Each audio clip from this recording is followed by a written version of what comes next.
राधे राधे, हरे कृष्ण, जय माता दी। आप सभी को धनतेरस की बहुत बहुत शुभकामनाएं।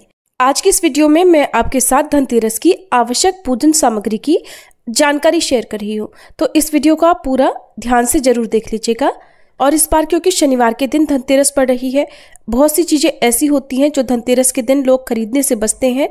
तो जो सामग्री आप इस बार धनतेरस के दिन ना खरीदना चाहें, वो एक दिन पहले भी खरीद सकते हैं। और इसके अलावा आप फिर रविवार के दिन खरीद कर दीपावली के दिन यानी सोमवार को या जब भी आप दीपावली मना रहे हो उस दिन आप उनका पूजन कर सकते हैं। तो धनतेरस की पूजा के लिए आपको आवश्यकता होगी लक्ष्मी गणेश जी की प्रतिमाओं की।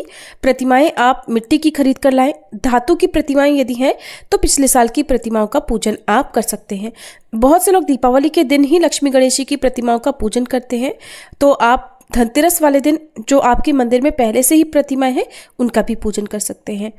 धनतेरस के दिन हम कुबेर देवता और धन्वंतरी भगवान की भी पूजा करते हैं, और अगर आपके पास कुबेर यंत्र हो उनका पूजन कर सकते हैं। कुबेर देवता या धन्वंतरी भगवान की प्रतिमा या पोस्टर ना मिले तो आप एक सुपारी में कलावा लपेटकर उन्हें कुबेर देवता और धन्वंतरी भगवान का भाव करते हुए चौकी पर स्थापित कर लें। धनतेरस के दिन सोना चांदी खरीदकर उन सामग्रियों का पूजन किया जाता है। ज्वेलरी हो, सोने के सिक्के, चांदी के सिक्के, जो कुछ भी आप खरीदें वो आप पूजा में रखें। और इस दिन साबुत धनिया जरूर खरीद कर लाएं। साबुत धनिया माँ लक्ष्मी जी को प्रिय होता है और धन्वंतरी भगवान को भी अर्पित किया जाता है। पूजा करने के लिए आपको चाहिए होंगे खील और बताशे। भोग लगाने के लिए आप मावे की बर्फी या मावे की कोई भी मिठाई, लड्डू आदि घर पर बना लें। इसके अलावा गणेश भगवान को बेसन या बूंदी के लड्डू का भोग लगाया जाता है। तो जो भी भोग आप अर्पित करें वो मिठाई शुद्ध हो। इसके अलावा इस दिन धन्वंतरी भगवान की पूजा करके उन्हें औषधियां अर्पित की जाती हैं, जड़ी बूटियां अर्पित की जाती हैं। तो यहाँ पर आप दालचीनी, जायफल, हल्दी की एक गांठ, पान का पत्ता, लौंग का जोड़ा, हरी इलायची जो मैंने रखी है ये आप अर्पित कर सकते हैं। इनके अलावा आप जो सामग्री, जो गरम मसाले जो हमारे स्वास्थ्य के लिए भी ठीक होते हैं वो आप अर्पित कर सकते हैं। तुलसी का पत्ता जरूर रखें, और तुलसी के पत्ते के अलावा नीम के पत्ते और कड़ी पत्ता भी आप पूजा में रखें। धन्वंतरी भगवान को हम अर्पित करते हैं। इनके अलावा आप गिलोय, पपीते के पत्ते, आंवला फल या आंवले के पत्ते भी अर्पित कर सकते हैं।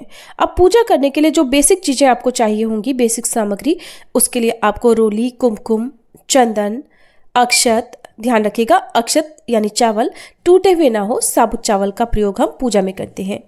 चंदन की जगह पर आप हल्दी का प्रयोग भी कर सकते हैं, और हल्दी का तिलक आप धन्वंतरी भगवान को और कुबेर देवता को भी लगाएं। साथ में आप कलावा रखें। पूजा करने के साथ साथ आप वस्त्र रूपी कलावा सभी को अर्पित करें। परिवार के सदस्यों के हाथ में भी बांधें। एक घी का दिया आपको चाहिए होगा, और इसके अलावा आपको कपूर की आवश्यकता होगी। सबसे अंत में हम कपूर जलाकर आरती करते हैं। तो धनतेरस के दिन यदि आपको धन्वंतरी भगवान या कुबेर देवता का पोस्टर ना मिल पाए, प्रतिमा, तस्वीर ना मिल पाए, यंत्र भी ना मिल पाए, तो आप इस तरह से 2 सुपारी ले लें और उन पर कलावा यानी मौली लपेटकर उन्हें चौकी पर स्थापित करके पूजा कर सकती हैं। अब आपको चाहिए होंगे पान के पत्ते। पान के पत्ते ताजे, हरे हों, कटे फटे ना हो, इस बात का आप ध्यान रख लें, और उन्हें जल से धोकर ही आपको पूजा में प्रयोग करने चाहिए। ये जो डंठल है ना, इसे आपको तोड़कर ही पूजा में रखना होता है। पूजा करने के लिए आपको चाहिए होगी धूप बत्ती, और इसके अलावा अर्पित करने के लिए आपको लाल, गुलाबी, सफेद या पीले पुष्प पूजा के लिए चाहिए होंगे। तो गेंदे के या गुलाब के पुष्प आप रखें, क्योंकि लक्ष्मी जी को कमल का पुष्प अत्यंत प्रिय है। अगर हो सके तो इस दिन कमल का पुष्प भी आप अर्पित करें। धनतेरस के दिन, जिसे धन त्रयोदशी भी कहते हैं, 13 की संख्या का विशेष महत्व होता है। तो इस दिन 13 की संख्या में दीपक जलाए जाते हैं। साथ में एक यम दिया भी जलाया जाता है। मिट्टी का एक बड़ा सा चौकोर दिया हो तो चौकोर, नहीं तो गोल दिए में भी आप 4 बाती लगाकर यमराज जी के नाम से, जिसे हम यम दीपक कहते हैं, वो जला सकते हैं। और यम दीपक जो है वो रात के समय जलाया जाता है। तो ये दिए आपको रात को पूजा करने के बाद, जब आप मुख्य पूजा कर लें, उसके बाद अपने घर में आसपास, अपने घर के मुख्य द्वार पर जो भी पवित्र पौधे हैं, तुलसी जी का, शमी का, वहाँ पर आपको लगाने होते हैं।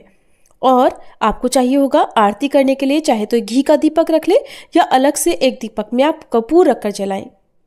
साथ में आपको दिए जलाने के लिए माचिस चाहिए होगी, माचिस रख लें। और क्योंकि धनतेरस के दिन झाड़ू की पूजा मुख्य रूप से की जाती है, इस दिन लोग झाड़ू खरीद कर लाते हैं।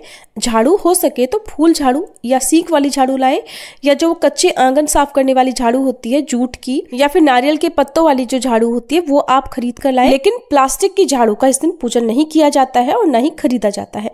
आप धनतेरस से पहले या फिर बाद में उसको खरीद सकते हैं। तो जो प्लास्टिक की झाड़ू आती है, जाले वाले, निकालने वाली, डस्टिंग वाले ब्रश, उसे आप पूजा में ना रखें। और ध्यान रखें कि शनिवार के दिन इस बार धनतेरस पड़ रही है। बहुत से लोग शनिवार के दिन झाड़ू खरीदना शुभ नहीं मानते हैं, तो आप धनतेरस से एक दिन पहले झाड़ू खरीद कर फिर धनतेरस के दिन पूजा कर सकते हैं। और बहुत से लोग इस दिन झाड़ू का गुप्त दान भी करते हैं। तो गुप्त दान करने के लिए आप अलग से झाड़ू लेकर आए और फिर उसको धनतेरस के अगले दिन सुबह सुबह हो सके तो आसपास के मंदिर में गुप्त दान कर दे, या किसी ऐसी जगह पर रखकर आ जाए जहां पर उस झाड़ू का यूज हो जाए। और क्योंकि इस बार शनिवार के दिन धनतेरस पड़ रही है, बहुत से लोग इस दिन जो धातु की चीजें हैं वो खरीदने से बचते हैं, या कुछ ऐसी वस्तुएं जो खरीदारी करने से रह जाए, तो आप धनतेरस के अगले दिन उन्हें खरीदकर फिर दीपावली वाले दिन उनका पूजन कर सकते हैं। तो यहाँ पर मैंने अपने अनुसार आपको धनतेरस की आवश्यक पूजन सामग्री के बारे में बताया है। आप चाहें तो अपनी सामर्थ्य के अनुसार सामग्रियों को या कुछ और भी इनमें बढ़ा सकते हैं। और जिनके पास बहुत अभाव हो वो केवल मन से भी इन सभी सामग्रियों का ध्यान करके इस दिन लक्ष्मी गणेश जी का, धन्वंतरी भगवान का और कुबेर देवता का पूजन कर सकते हैं। धनतेरस के दिन पूजा कैसे की जाती है इसकी अलग से वीडियो आपको हमारे चैनल पर मिल जाएगी, आप जरूर देख लीजिएगा।